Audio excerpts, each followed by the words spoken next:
This is going to be a very interesting discussion today. We've got some experienced government professionals to help shed some light and some expectations on your experience with the city here in San Francisco. I'm going to let each of the panelists introduce themselves and give a short background on kind of who they are and what they do for the city, and then we will jump right into questions. Jason? Good afternoon. My name is Jason Elliott. They told us to speak into this microphone because it's for the live stream. I'm aware that there's no speaker in this room. I get it. But we're following instructions. I am Deputy Chief of Staff to Mayor Lee. I joined the city in 2008. I was Mayor Newsom's policy advisor up until Mayor Lee became mayor in 2011. I was colleagues with Amanda when she was in the mayor's office, but I'll let her talk about her own experience. I work with the innovation team quite a bit, help them shape their programs and move their initiatives forward. And this is something that this particular program is something we've been excited about for a couple of years, and it's good to see it get into its, I think, third iteration. Is that right? Second iteration, and really get some momentum. So happy to be here. Hi everyone, I'm Amanda Freed. I work in the Treasurer Tax Collector's office. And as Jason mentioned, I used to be in the mayor's office. My role in the treasurer's office is as the head of policy and communications and InterGov stuff for the agency, which is basically whatever needs to be done at the time someone decides it should be done.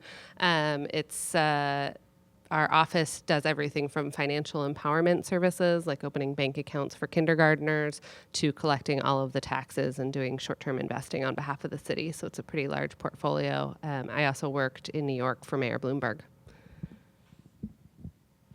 Good afternoon, everyone. My name is Peg Stevenson. I work in the Controller's office, and I run a group there, which is, the best analogy is sort of like an internal consulting firm for the city.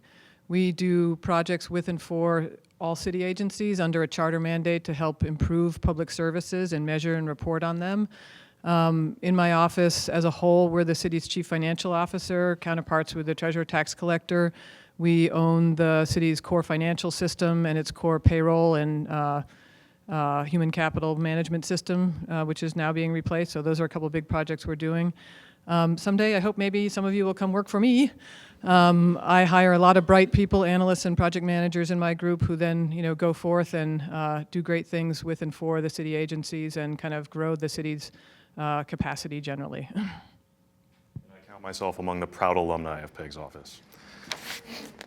Not to toot my own horn. So Peg, given that you were just describing your office and your function as owning some of the performance management and consultative capacity within the city, maybe we can start with the topic that everybody wants to know about, which is how is the success of government projects measured?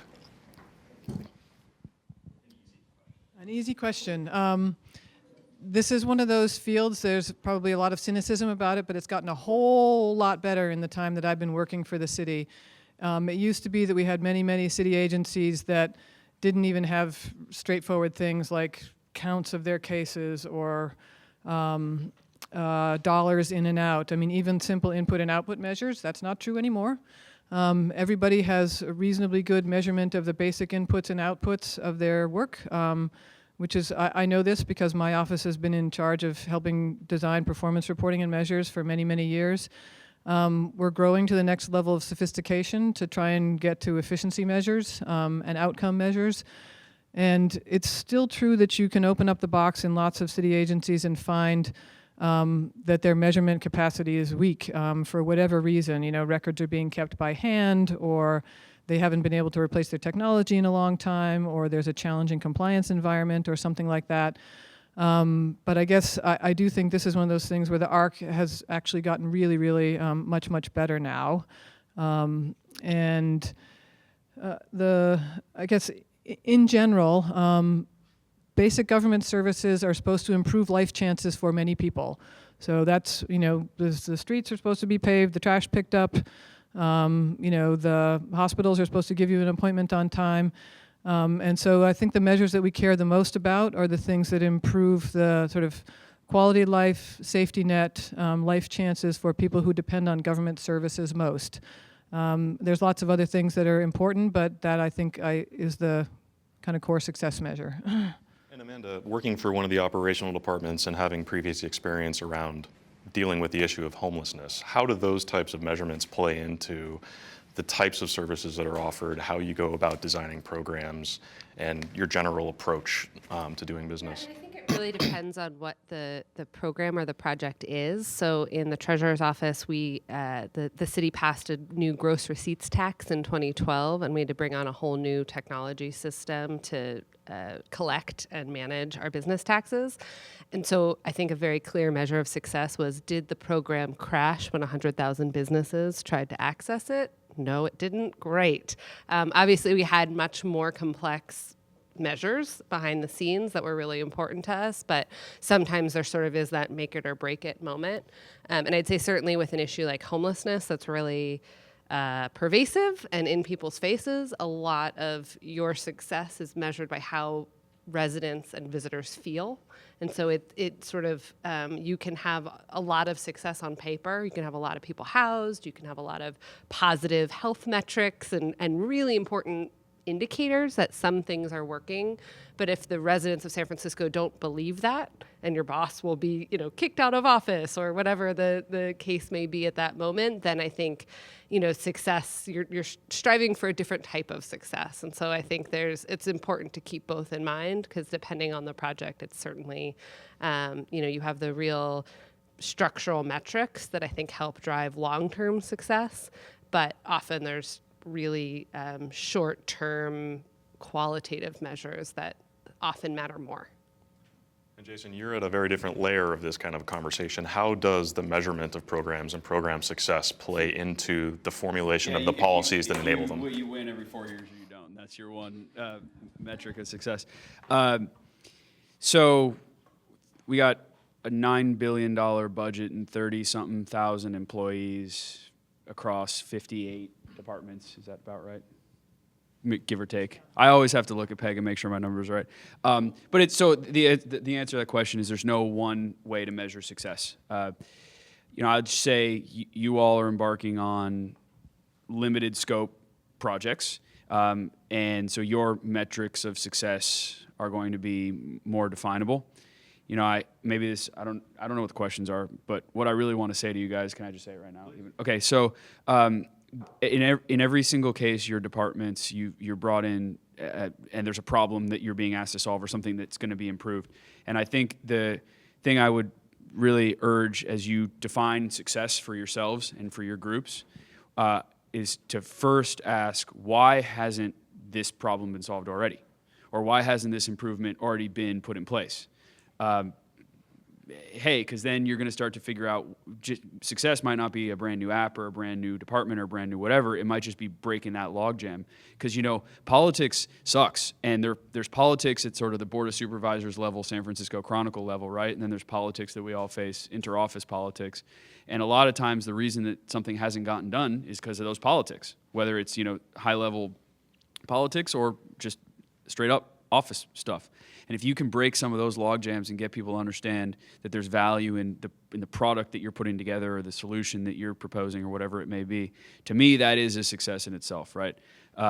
Because there's just, even with the 6 departments that we're talking about with the San Francisco group, it's impossible to compare animal care and control to DEM. I mean, there's completely different animals, so to speak. So really, what are the challenges that have made what you're about to try to do not happen already, and get over that. And that in itself is a success, the way I would classify it. And given that you've got the mic, there are a lot of different types of challenges and policies that a lot of these different groups are going to be encountering. We'll get into this in just a second, that they're going to be encountering in their direct interactions with some of the city departments, whether it's in San Francisco or otherwise. In your eyes, what are some of the most important policies that businesses working with local governments need to understand? Policies meaning city, like internal? City policies, different things that they need to know about in order to successfully interact with departments, with the city as an organization. Yeah, okay, that's a good question. So our bottom line is very different than the bottom line of a private sector organization, be it to your shareholders or your investors or to your product or to your mission, whatever that might be. Bless you. Our bottom line, as Peg said in her answer to the first question, is to improve people's life outcomes. And sometimes that means doing things maybe a little more inefficiently than you think could be done because you want to serve a broader group of people, and it's really, really expensive to reach that last person, but yet that last person has as much of a right to access those opportunities as the first person, who's the easiest to serve. So we really do have to serve all people.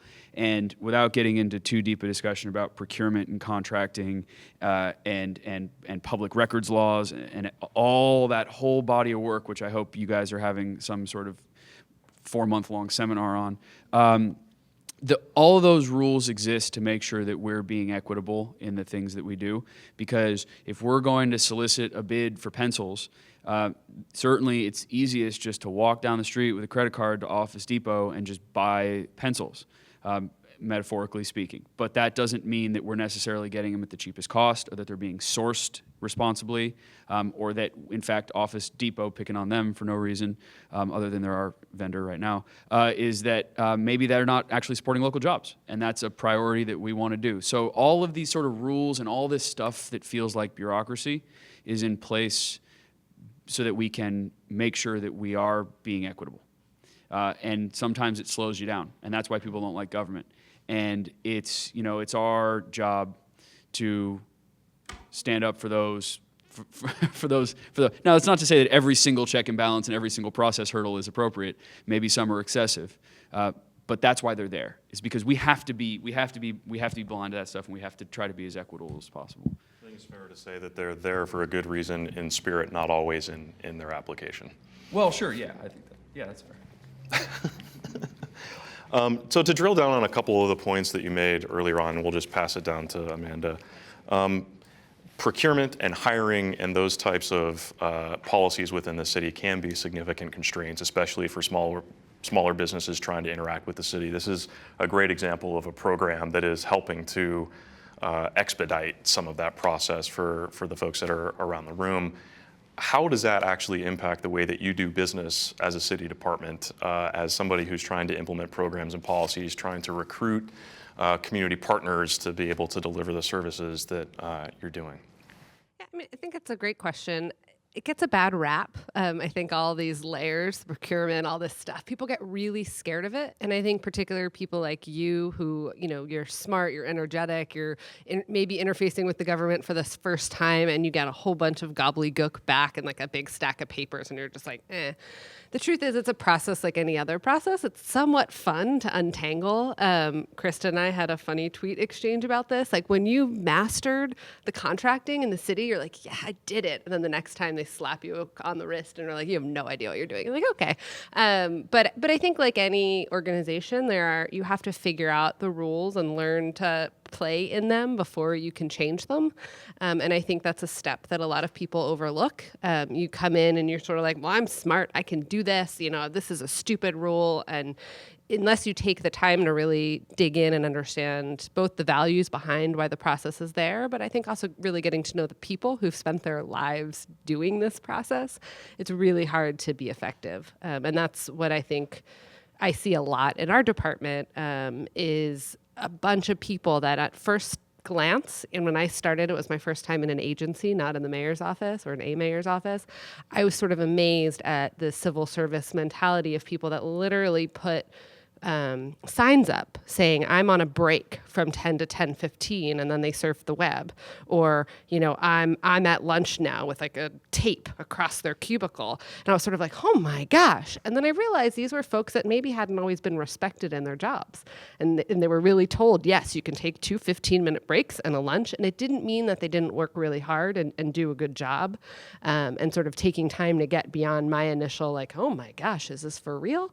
Meant that there were a lot of really hardworking people that could help me make the change that I wanted to make with procurement and all these other things. So George, maybe you can introduce yourself and provide your perspective on this question about how we can leverage some of these different things and what challenges you encounter with them.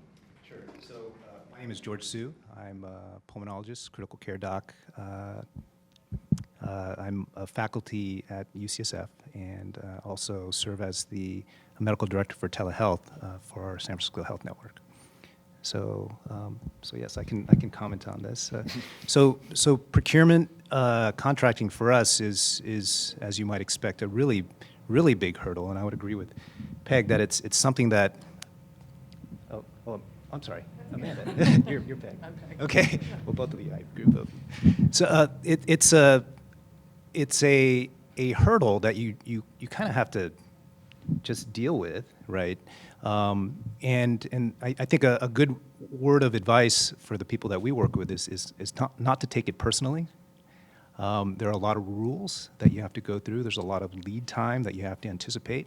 A lot of what you'll find in the contracts are legislatively determined, right? So for example, if there are line items in there about why you can't use styrofoam containers, that was put in there a decade ago. It has no relevance to you, but it's something in the contract that you can't strike out, right?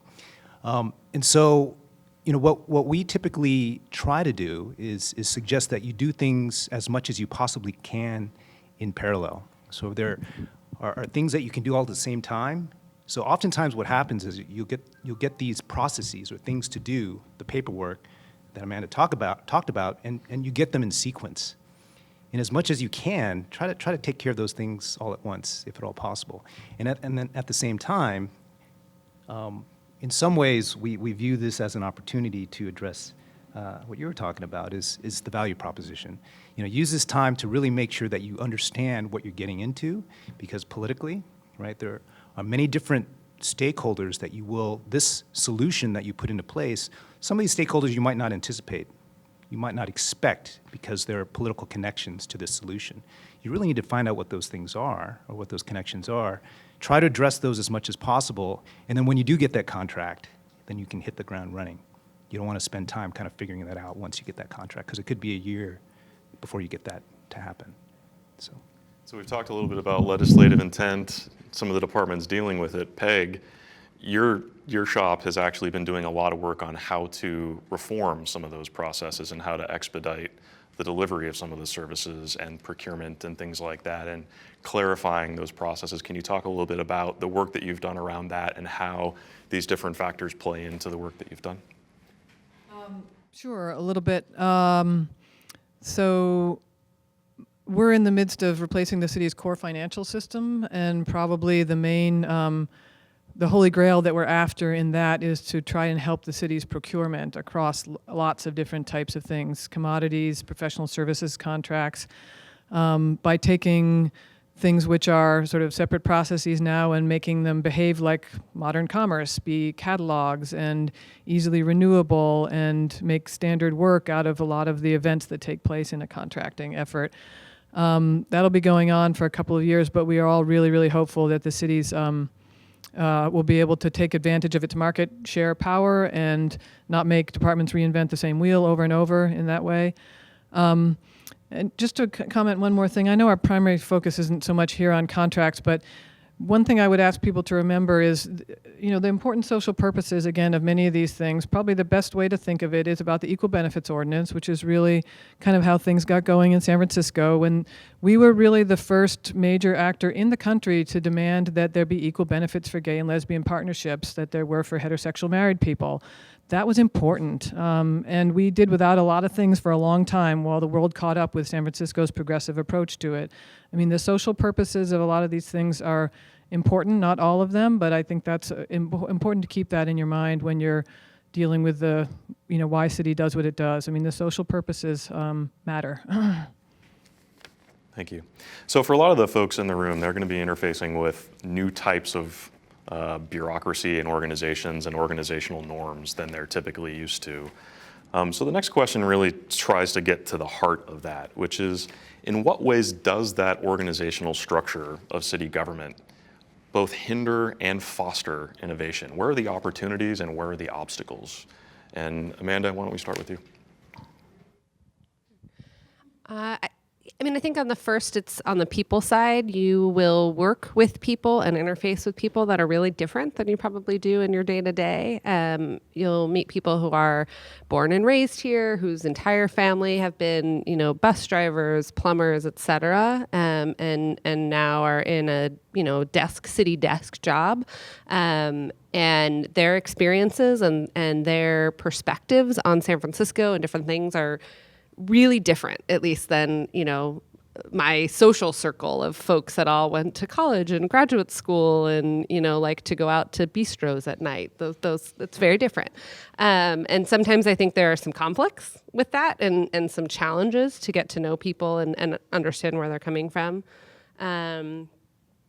I'd say, what was the other part of the question? Sorry, at the beginning. Opportunities and the obstacles in Yeah, dealing with the that other organization. opportunity I think is scale.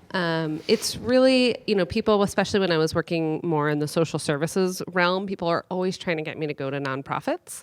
And for me, the opportunity in the city government is if you can make it work, you can really impact a lot of people fairly quickly. And then spread it to other cities and really, change a lot of stuff quickly. So I think, the short-term, slow, deliberative, really frustrating side of the work, the counterpiece to that is when you find success, you see it. I remember, one of my first jobs in city government as a legislative aide, these people were begging for a stop sign in Noe Valley, and they wanted this more than anything. And I really was like, oh my gosh, you got to be kidding me. They'd spent hours and hours at hearings, and we got the stop sign. It took, 18 months, which was really painful 18 months. I still drive by that stop sign. I'm like, I did that. I got that. And yeah, sorry. Sorry about those of you on 23rd Street. But yeah. But it is, those types of changes that you can make that you actually impact the city where you live or you visit or you work, and I think it's pretty exciting. And so, Jason, you come at this from the perspective of being able to interact with a number of different cities through things like U.S. Conference of Mayors. You have definitely had exposure to how these ideas and how some of these different initiatives can be transitioned between cities and how you can learn from what other cities are doing. What are some of the obstacles that you've seen in those types of transitions and that kind of portability of initiatives, and where are some of the opportunities? Yeah, that's an interesting question for this group. The Mayor Lee is in a position of leadership at the United States Conference of Mayors, about 1,500 of the biggest city mayors in the country. And there's this we get together every twice a year, and actually the most recent gathering was here in San Francisco in June, and we had 1,800 people or something come for this conference. And the kind of old tired joke is every city's different. Oh yeah, that worked in your city. My city's different. Every city's different. It's just true. The political system, the budget constraints, the demands, the government structure. I mean, we're a city and a county, which, by the way, you guys should have a whole session on what that means practically for you. So it's just every city's different. Every city's different. But that's not enough that's an excuse. So as you're solving your problems and then looking to scale your things,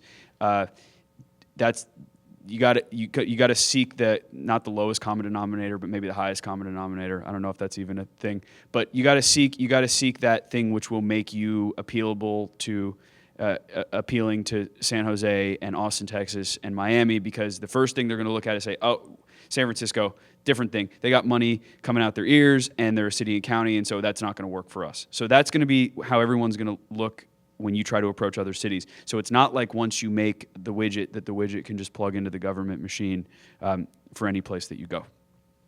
But you can get there. And so the thing at the Conference of Mayors, to close that thought, is that we seek, when we as staff or when we're interacting with mayors, we seek to find those things which we have in common. And it's harder to do because it's easier to say, well, you guys are Tallahassee, and that's works for Tallahassee. So that's too lazy. You have to go to that next step and say, what is the thing that actually makes the widget work in your place? And so, Peg, you've done a lot of system selections, process re-engineering, and things like that. To what extent do those comparisons across cities play into the analyses that you do as you're evaluating how to approach a problem, how to approach a different system implementation, and whether to take something that's just off the shelf or to try to customize it to fit this specific use case that San Francisco requires? We in my office do a lot of formal benchmarking where we go out and compare San Francisco's services to those of other municipalities. This is a requirement of our charter, actually. And it's really interesting and fun to see where we're doing better. Next available appointment in our health system, is it sooner or later than the average? Circulation in the libraries, our debt management. We've done a lot of benchmarking. It clearly lets us see the strengths and weaknesses of our government, sometimes. And, It lets us tell our story, I think, a little bit better. Just relative to something Amanda said, for example, the homelessness problem very much on people's minds for all the visual and visceral reaction that people have to it. Both things are true, you know, the reactions that people have to it and the fact that San Francisco is spending more and has a more sophisticated array of services on this subject than any other county in California by a huge margin. I mean, our response to the crisis of homelessness is large and sophisticated and growing and doing all kinds of great things. And but we have, I think, a real communication problem about it, and benchmarking helps in that way. I don't think San Francisco has ever been sort of too proud to take a good idea from another city. There's a little bit of reaction sometimes. We call it the hills and fog reaction in San Francisco, where, oh, we can't do that here because of the hills and fog or whatever. But for the most part, as a profession, people in local government are completely willing to steal and trade ideas. You know, there's no doubt about that. While I have the mic, I wanted to comment one other thing here where you're going to be in a great position because the departments have asked for your work. So you have an engaged client, right? Great opportunity to be there. You're not parachuting in and then, you know, leaving them. They want you there. I would really urge you in all the work you do to try and pick something that you know will be lasting in that institution, even if it's small. I mean, one huge disadvantage of your project is it only goes 16 weeks, right? There'll be frustration if you parachute in, do your thing, and then leave. You know, so, you know, try and pick something, even if it's small, that you think you can help institutionalize in that place and will last afterwards. And the other contrast, which Jeremy and I have talked about quite a bit, is most of our technology is not development environment stuff. This is one of the issues with the tech industry generally and a lot of startups. Most of our environment is, I don't know, case management. It's thousands of records about medical appointments, millions of records about what happens during a 911 call, all those types of things.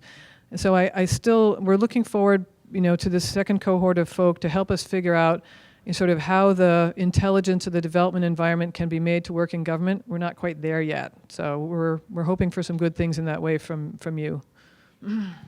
And so, George, maybe you can talk a little bit about where some of those opportunities exist and how the organizational structure, whether it's for your department in particular or otherwise, how that can be leveraged to help move that needle forward, because you're in one of those service areas which actually could be directly comparable to other places, right? And so how does that play into how you think about problems, how you learn from other places, and what are some of those channels that you leverage to get that information? So I think it's worth repeating several of the points that my fellow panelists have made. You know, one is this the need to look at this from the standpoint of equity. You know, I think what happens in the Department of Public Health, you can think about there are capitation dollars that the whole department needs to use, and whether you're a cardiologist or a pulmonologist or an endocrinologist, these are the same pools of money that they're taking these from. So these are monies. Yeah, so managed care, right? And it's a set pool of money, right? And so if you have a solution that you're going to introduce to cardiology, for example, and this is some tension that we even face between departments, between specialties, right? Cardiologists have a pet project that they want to put into place, but then we, as the innovation advocate, really have to elevate that conversation to, okay, so this is a solution that will work in cardiology, but can it work for the system at large? Not only in the system at large, but can you scale it to pulmonology and endocrinology, right, and dietitians, right?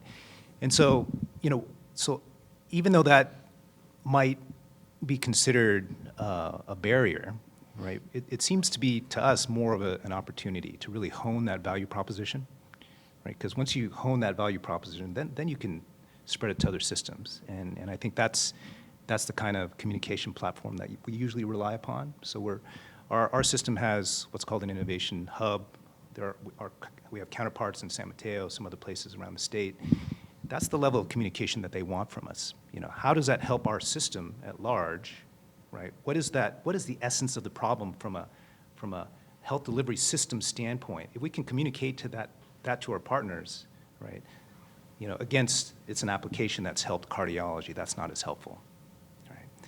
So that's So how does that hub work? This is the first time I've ever heard that particular concept raised, especially in that space, for the benefit of the group, because that's obviously an information sharing opportunity that you're taking advantage of bidirectionally, right? So what does that look like? How does it work? And how does that fit in with how you're approaching different initiatives? Right. So what the hub is, it's a small group within our system. It's sponsored by the Center for Care Innovations, and what we've always had trouble with as a system was bringing in good ideas that were developed by you all to satisfy needs that we have in our system.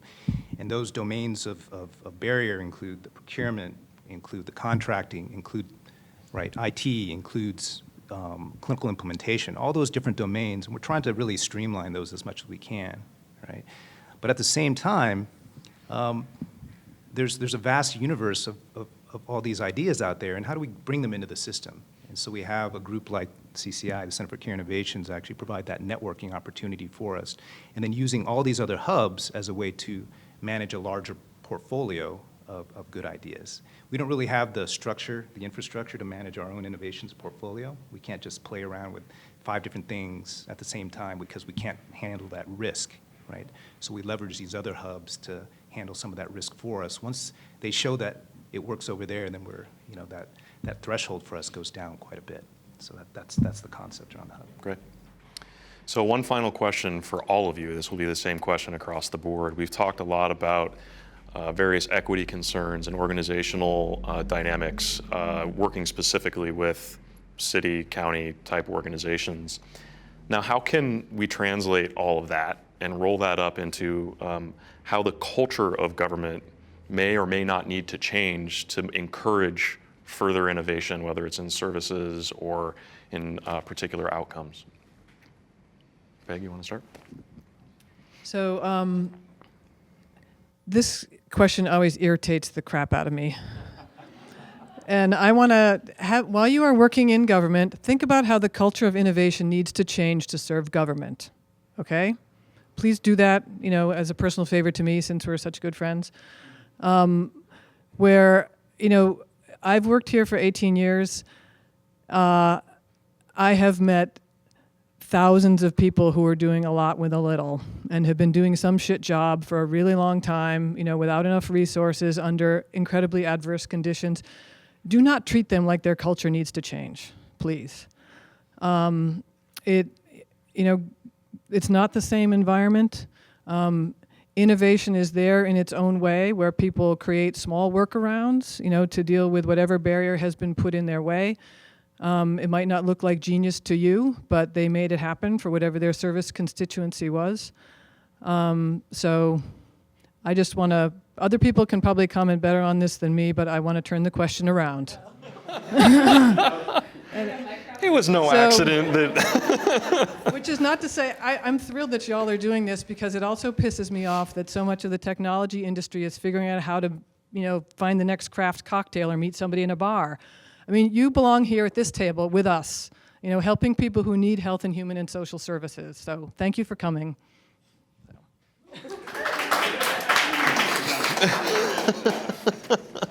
Well, that's a really fun one to follow. I guess we're done. Yeah.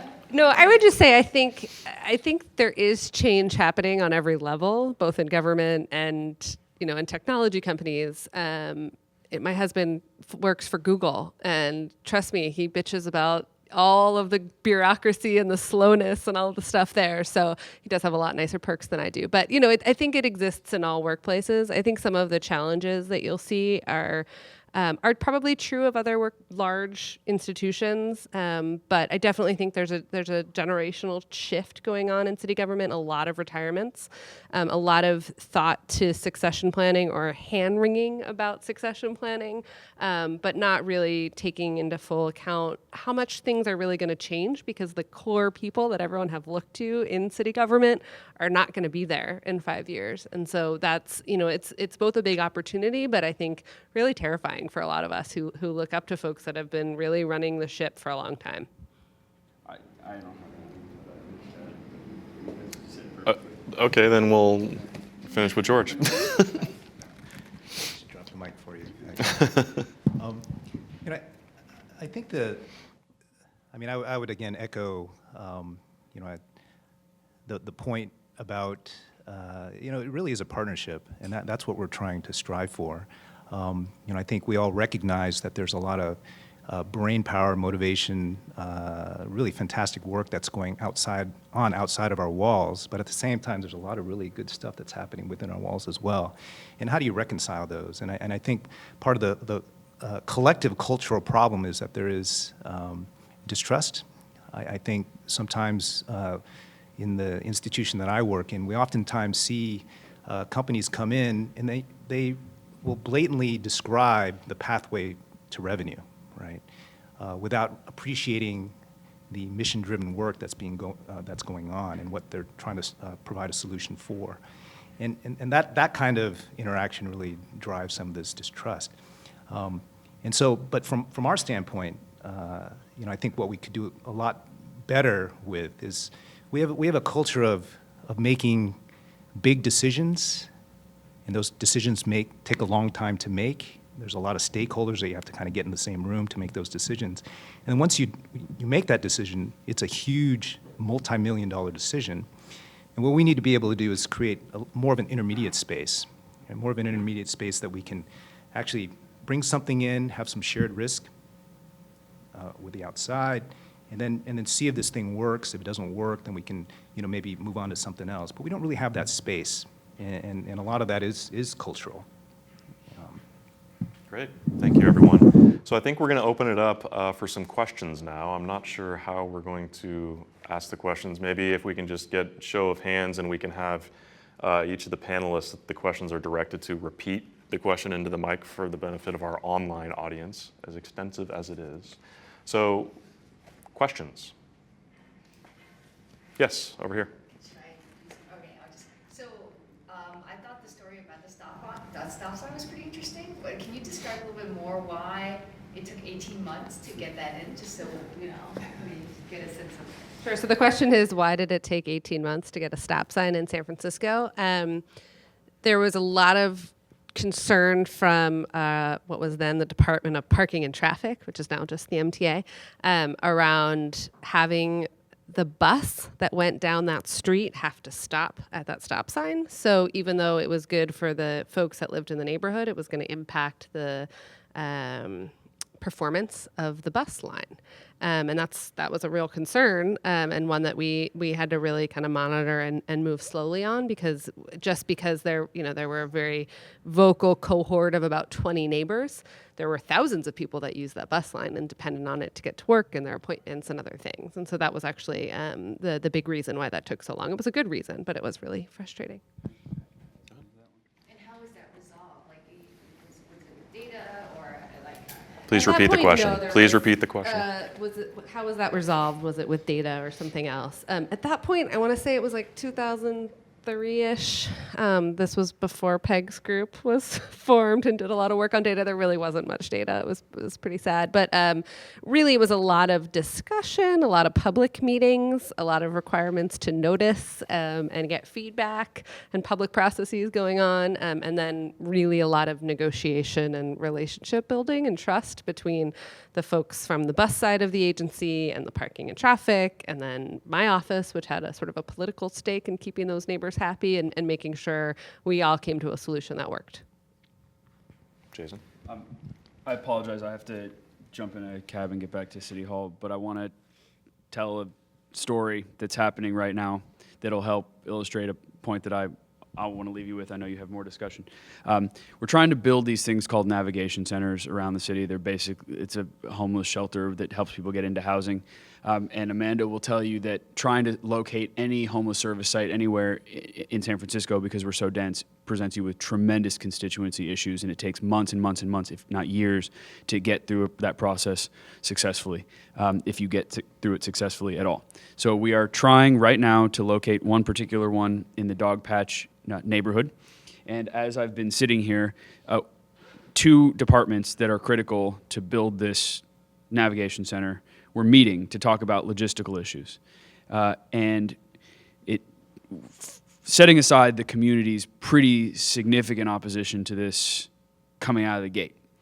So we got these two agencies together to strategize about how they were going to present this issue to the community and try to troubleshoot some of these issues.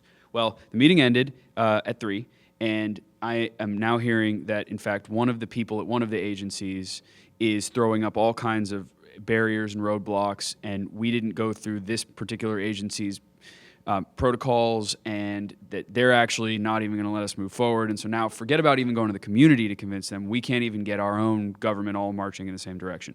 And this is the kind of thing that you will experience. And the lesson to this is that this is a mid-level manager who has a responsibility for a very important function at one of these agencies. And I don't know this person in particular, so I'm not going to pick on this guy, but very important role that this person does and oversees, and we didn't respect how seriously he was going to take the role that he has to protect this particular thing, this particular asset. So when one team from one department went out to meet with his other team from this other department, we had just figured, hey, the mayor said it's going to happen, so let's go. And the same way that you guys are heading into departments with, as Peg said, at least a director or a deputy director who's bought in. There are tens, if not hundreds, if not thousands of people who have no idea who you are and what you're doing and don't really get why you're here for 4 months, and then you'll be gone and they'll still be there because they're civil servants or whatever, and they've got their job to do. And that's not belittling it, by the way. That's their job, and if they're not there doing it, no one's going to do it, and then you're going to wish there was someone that the government would hire to protect that asset, right? So they have a role, and you got to respect what they're doing, but you got to earn their respect. And so, to the extent that you only have 4 weeks or 4 months, spend as much time as your time budget will allow to meet those mid-level folks who will make your life impossible if you don't do that. Because everything Peg said is exactly right. These folks are working hard, doing their job. They're doing what we paid them to do. They're making the best with what they've got. And frankly, they're going to be around a lot longer than any of you. So they have to see that it's in their best interest to cooperate with you. And in the case of this person at the MTA, we didn't do that. And so now we're going to have to spend some time unwinding this, right? I got time to unwind this because I'm not going anywhere. You guys only have 4 months. So earn that trust and respect. And I think the moral of this story is lead with listening, especially with a lot of these folks that have been there for a long time, and make sure you understand not just what they do, but why they do it, motivations, things like that. It's a very important dynamic. In the back. Yep, so there's a question from the live stream. How would you recommend that startups like us get up to speed on navigating government procurement? Maybe we should start with Peg. Peg, can you repeat the question, please? How would you recommend that startups like us get up to speed on navigating government procurement? The agencies that are putting out a solicitation, an RFP or an RFQ, whatever it is, it's their goal to get as many respondents to it as possible. They're interested in a big market. If you aren't qualified to do business for the city, it's not all that much stuff you have to do. There's insurance requirements, you have to have equal benefits. They probably want to help you get there. And so the RFP or RFQ will usually say, here are your requirements. There'll be lists, there's resources available. There's an Office of Small Business on the first floor of City Hall that has counselors that can help with this. There are website guidelines on the Controller's Office website too. They might be a little bit dated, I have to check. The Office of Contract Administration has people, again, whose job it is to help businesses qualify. So government's goal is to get more people able to sell us our services. So hopefully the RFPs and RFQs will clarify that. If not, you are welcome to call me, Peg Stevenson, at sfgov.org in the Controller's Office, and I can try and help you find the right way. There's resources for it. Other questions? In the back. One of my theses about Silicon Valley style innovation and the engine behind it is really the user-centered design and listening early and often. And I used to work in the city of San Francisco. I used to work for an Alameda County agency. And I saw some folks that were listening and engaged, and some just were the proxy for citizens and citizen feedback. So I'm wondering if the panel has thoughts about how to improve that listening as a way to sort of work on that piece of innovation as the technology world is eating the world. Sure. So I think the question is around user-centered design and how government uses this or doesn't in sort of, peaks and pits. I would say, going back a role for myself in the homeless services world, a lot of the feedback that I heard was government doesn't listen.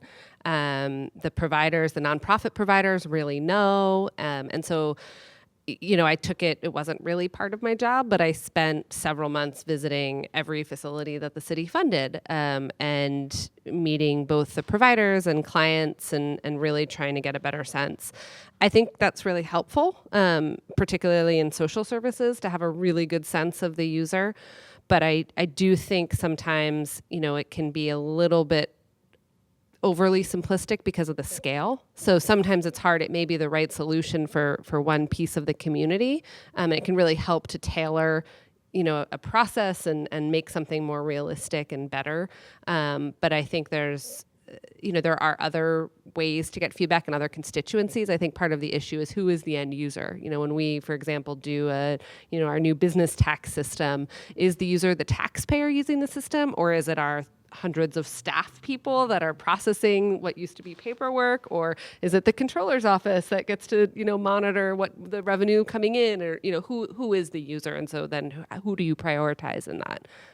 But I mean, it's definitely a part of everyone's work. I think it's something everyone is at least talking about and cognizant of now, but not always that easy, I think, depending on the service. So the business tax example that you just referenced is actually a fantastic example of this, because there are so many different constituencies.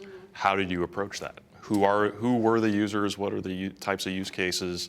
Just to give people a sense of how you approach that type of a design process. Yeah, I mean, I think there was a real tension, and it actually predates my work here, so I sort of came in at the end, which is lovely, when it was up and running. But I think there was a real tension between how much to make the site work extremely well for businesses versus for our staff, and sometimes I think there's a rush to make sure the end user gets everything that they want and it's as easy as possible, and we forget about our own staff and productivity and the cost and all of those things. I think this project was actually a really good example of a balance.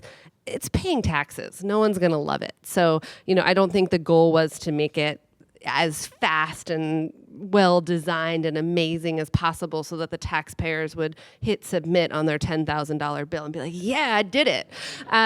Which in some ways is nice, because then you get the chance to really focus on, okay, what's the speed, what's the security, how well does the information go then into our other project management systems, et cetera. But yeah, the end user on this one wasn't going to be happy no matter what. And so Peg, I know that you were knee deep in that same process as well. How did your office play into that so that folks can get a good sense of interdepartmental coordination from a policy and implementation standpoint? It's nice of you to think I do all these things in the government, but I wasn't all that involved in the city went lots and lots of rounds on its business tax structure over, and I used to work on it, but we have an economist in our office who was the guy who really ran a couple of months worth of discussion groups among businesses to deal with the tax structure itself, not so much the systems things, but we had to do a lot of listening at multiple levels, large, medium, small, language issues, all those types of things to figure out how the tax structure could be designed to, inflict maybe only a little bit of pain on everyone. Thank you. One more. One more question? I'll ask the question. Okay. Amanda, you had mentioned collecting some qualitative data and the importance of that. Can you speak a little bit about how you might standardize something like that and how you report it out? So the question is, how do we collect qualitative data, standardize that, and report it out? Sometimes it's pretty fuzzy, I'll be honest. I mean, sometimes there's a rush to really just talk to as many people as possible and synthesize it. My style is I love getting people together in a room and then sort of going back and forth. And so to the extent that time, resources, and my own organizational capacity allow for good notes that can then sort of follow up, that's sort of one way. Certainly if it's a bigger, more structured project that has more of a timeline, we've hired facilitators to do focus groups and then, done surveys and a much more structured approach. But I think often what I mean by qualitative is less real surveying and focus groups and metrics and more taking the time to bounce ideas off of and get feedback as you're going rather than sort of wait for that official point at which people can tell you whether or not it's a good idea or a bad idea. Now, Peg, I know your office does the city survey. So can you speak about how the city collects qualitative, quantitative data in that exercise? Sure. So, and I would just say also, government as a whole is really interested in listening to its citizen constituency. Public hearings take up a lot of airtime and space. We're all cognizant of the limits of that. We have lots of ways to collect opinion data, of which the city survey is one. The city's 311 system is now a standardized source of complaint data, and so you have to kind of take that with a grain of salt because it is really complaint-based, but it covers so many areas of city services. It's a very good way to gauge what's going on in certain ways. The city survey, we do it every other year. It surveys the citizens about the services that most people are likely to experience. Parks, libraries, muni are probably the top three. You'd be surprised if citizens are lucky, they'll never have to call the police or go to General Hospital. So, there's some services that are a lot of city focus and money, but most citizens never experience them. We spend a lot of time trying to design the survey in a way that will tell us useful things. The responses can be a little bit soft. So if you're, but for example, we used to get pretty terrible grades on the experience of participating in recreation department programs. Still a long way to go on this thing, but the Recreation and Parks Department has done a lot of training with their staff on customer service, customer relations. They looked across all their program delivery to see where they had crowding and where they had not enough signups, and so they tried to equalize the service delivery. And we're starting to see the results of that in the opinions of how well people like Rec and Park Department programs coming up steadily over time. So that's a citywide one. Again, almost every city department I've ever been involved in has some kind of constituency tool that they use. A lobby survey, a feedback form, same kinds of things that appear in commercial market everywhere. There's good and better quality and use of these things, but again, if you are lucky enough to be in a department that is working on something like that, it's definitely something that I'm sure government can improve on, because we're all, again, as I said, conscious of trying to make sure that our listening project is broader than the people who speak at public hearings. So. Great. Well, I think that's all the time that we have for our discussion today. So if you could join me in thanking our panelists.